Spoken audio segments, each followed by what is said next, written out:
Time now for sports on 104.7 The Cave.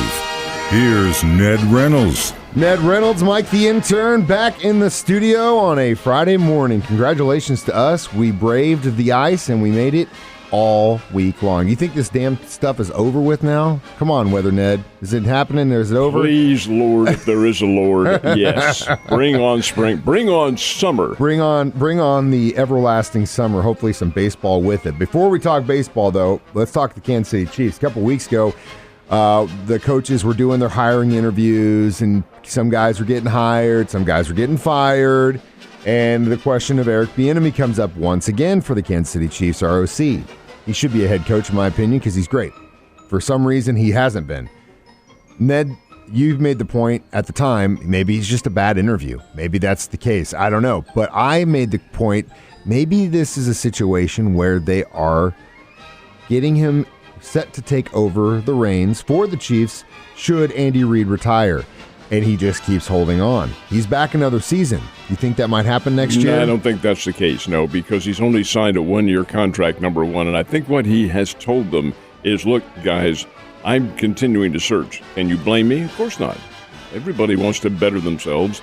So he is still looking for that head coaching job. No, he hasn't gotten it yet. I think the real reason, in all honesty, is that teams have some doubts about him as a coordinator. And why he has been so successful is that he's had the players. Mahomes, he's had the great receivers, Tyreek Hill and Kelsey and so forth. Well, he wouldn't have them with another team. Is this man capable? I think that doubt, that lingering doubt that he's able to do that, is probably what falls into it. Somewhere along the line, he's going to get a head coaching job. Brian Flores, who's suing the National Football League, brings up the name Eric Bieniemy, having been an individual who's searched for head coaching jobs for the last 3 years and hasn't gotten any. But I really don't think it has anything to do with that. I think it's more the pedigree that he has. Now, he did sign, it's a one-year contract. That's not new. He did that once before, too. But Bieniemy's been with the Chiefs since 2013. I think this may be his final year because he's about ready to take over somewhere. Well, it is definitely his time has come for sure. Hopefully, I don't know. We'll see what happens in the future. Now, we do have some college baseball going on, despite what the pros are doing, and we've got a couple games this weekend where and when. Well, the Bears will play in Texas. They're going to play Cal Poly. The games were to have been here at Hammons Field. But obviously that's not the case, so they have been moved to Arlington, Texas. The Bears will play Cal Poly in a single game tomorrow and a doubleheader Sunday. Well, that's very good. I think the weather in Texas will be a whole lot more amenable to baseball. Depending on where you are in Texas. Well, Arlington's Dallas area. Yeah. So it may be a little bit on the chipper side down there, but we'll see. Now, Drury is playing Wisconsin Parkside. And Drury in Wisconsin, and Drury's undefeated, folks. They're a very good team. They're going to play Wisconsin Parkside in a doubleheader tomorrow down at U.S. Ballpark in Ozark, another doubleheader on Sunday, and then a single game on Monday. So we'll have a 5-game series with that ball club, and we'll see how Drury is able to do. Drury can hit the ball all over the lot. Can they hit it in cold weather? And we'll find out this weekend. It's a very tough thing to do sometimes. It's a also big weekend for high school basketball. We're into the downward slide of the season, and we've got some great matchups coming up. We do indeed. The classes 1, 2, and 3, the smaller schools, have their district championships. That's tonight and tomorrow night. It's kind of split between their different sites.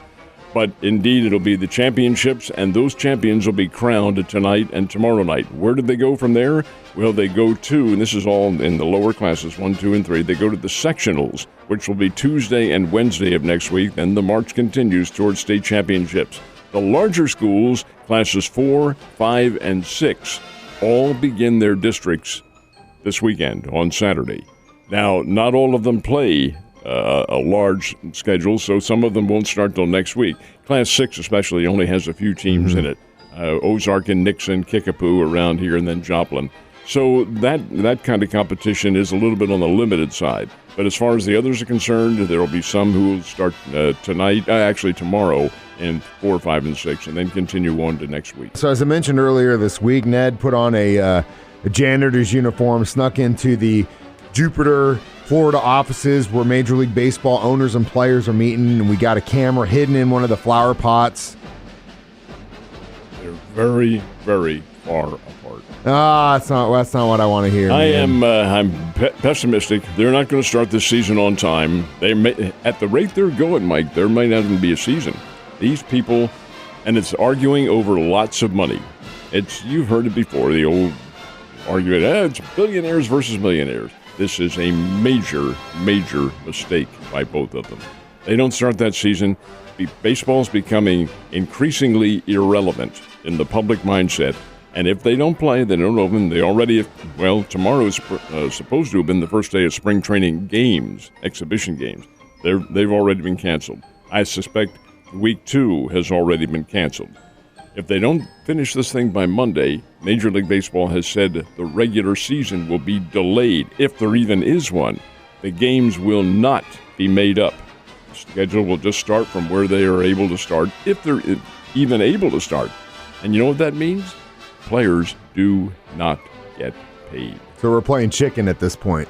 But the owners, of course, don't get any revenue either. Yeah, but you're talking about guys that already got it. So in some cases, like you mentioned yesterday, a player showing up in a Ferrari or whatever it was, it's like Max Scherzer. Yeah, it doesn't. They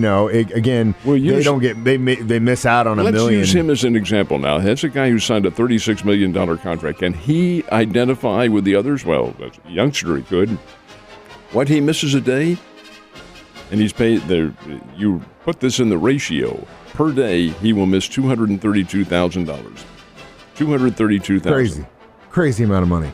Why they continue to let this go? Why they can't use common sense and come together and say, "All right, look, let's agree on this and let's disagree on that." Oh no, we have the egos. Oh, we're fighting for this. It's baseball, for God's sake. And the public is the one that supports it, and the public is the one who's going to rebel and not show up. Well, sucks. Well, I'm really sorry that you had to go through all that. We had to find you a costume, had to sneak you into the office, just so that you could hopefully give us good news. And unfortunately, nada. I don't think it's going to happen. Well, I think damn it. This lockout's going to continue right on through, and it's just rubbish. If you want to hear Ned get really upset about it, join us Sunday at noon for Ned Talk, where he slams his fists on the desk a million times and yells obscenities about Major League Baseball players and owners. It's actually a lot of fun. Unfortunate part about that, folks, is that Mike is not exaggerating. There's nothing unfortunate about it. It's hilarious.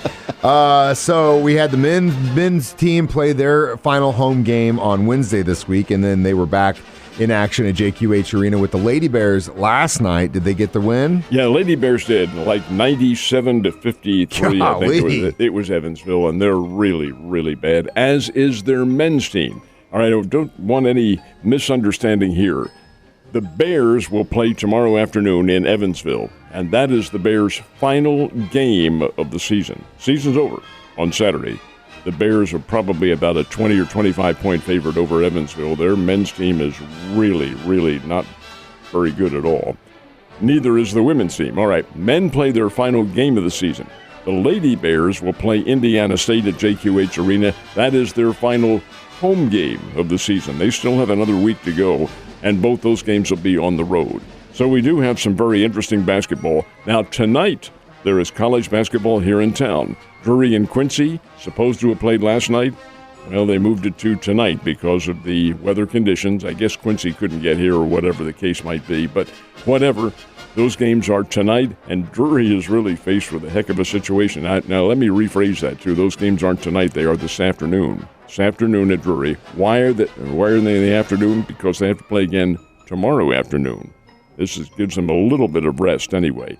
So it is Drury against Quincy this afternoon. Ladies play at 1, men play at 3 at the O'Reilly Family Center. And then tomorrow, Illinois Springfield is here. Same time frame, 1 and 3. So it'll be a major challenge physically for the Drury ball clubs, but the ladies, at least, are pretty good. Those kids are going to have to wake up early to get to those games. It's like right morning time for a college kid. Speaking of college, though, we do have some really good college basketball games on deck for this weekend, don't we? We do. It's a interesting schedule because you're getting down now. These are not the conference tournaments. They don't begin until next week and then the week after. But they are the end of the regular season. We're seeing a lot of ranking teams play. For instance, numbers 1 and 2 in America played last night. Number 1, Gonzaga played San Francisco University. San Francisco is pretty good. Earlier in the year, they were nationally ranked, and they have a good ball club, but Gonzaga has a superior ball club. The final was 89-73, and then number 2 in America, Arizona, played Utah out in Salt Lake City and belted them by 20. It was 97-77. Woo. Arizona out of Tucson is very good. So really, and it's kind of interesting because the balance of power in college basketball is shifting west. It is. But don't sell the Kentuckys and people like that, and Kansas and Duke. Don't sell them. No, and as we've seen so many times, and you've seen probably 1,000 times beyond that, anything can happen on that court, especially in that tournament once we start that up in a few weeks. There are no givens, believe me. No. Or guarantees, unfortunately for us, Ned. I will see you on Monday, sir.